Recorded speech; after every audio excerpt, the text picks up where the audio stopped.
the second phase of UK Africa Professional Educators Seminar.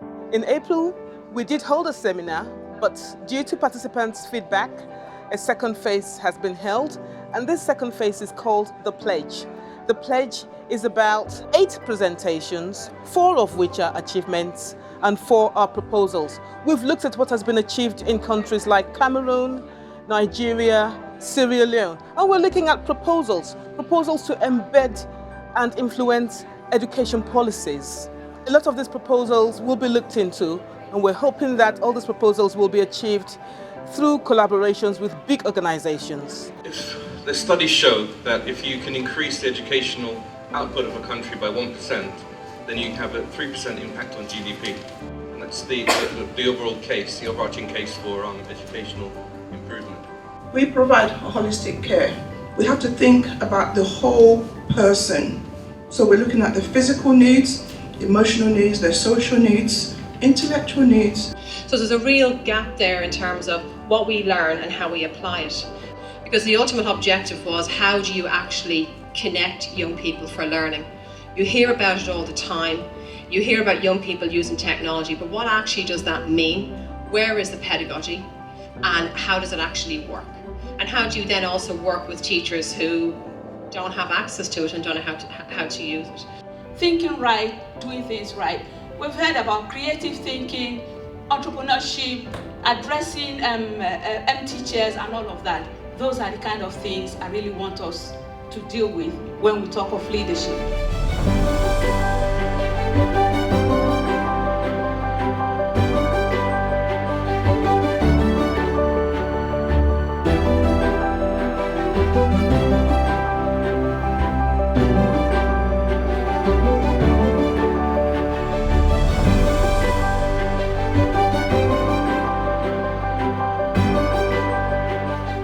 We try to give them that coaching skills, educational coaching skills, so that they can transfer it to the students and coach the students. And we have seen lots of results.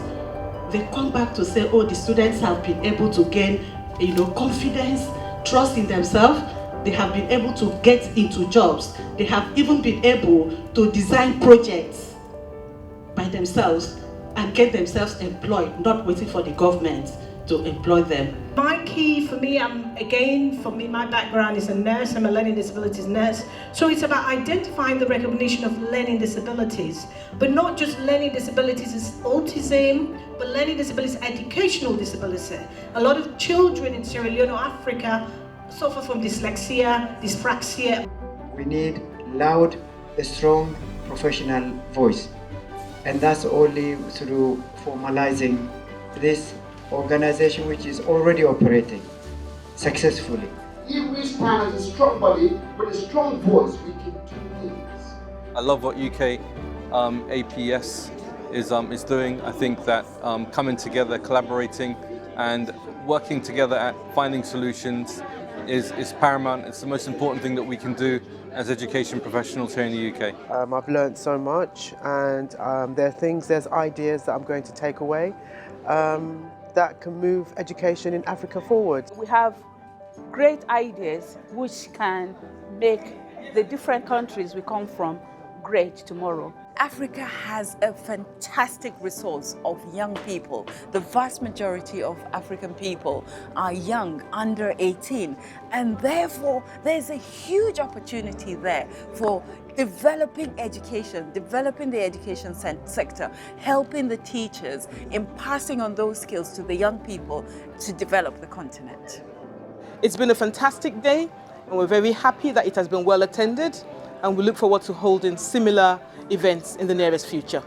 What are you going to do, and how can you work with us to move forward? So if I ask a question again to you, are you willing to work with us, or are you going to go individually? Sometimes I ask myself, why am I doing it? But I want to leave a legacy, and I want to close some gaps, and some of these gaps have been identified by some of us. Ebola don't go, let we make Sierra Leone grow. So that is my focus. So Ebola's gone, now we need to develop and make Sierra Leone grow. And that's the government 2016's recovery priority. And I believe that a journey of 1,000 miles we begin with just one step. Just with a little bit of smart thinking, you find that, you find an idea that just works. So thank you very much for that.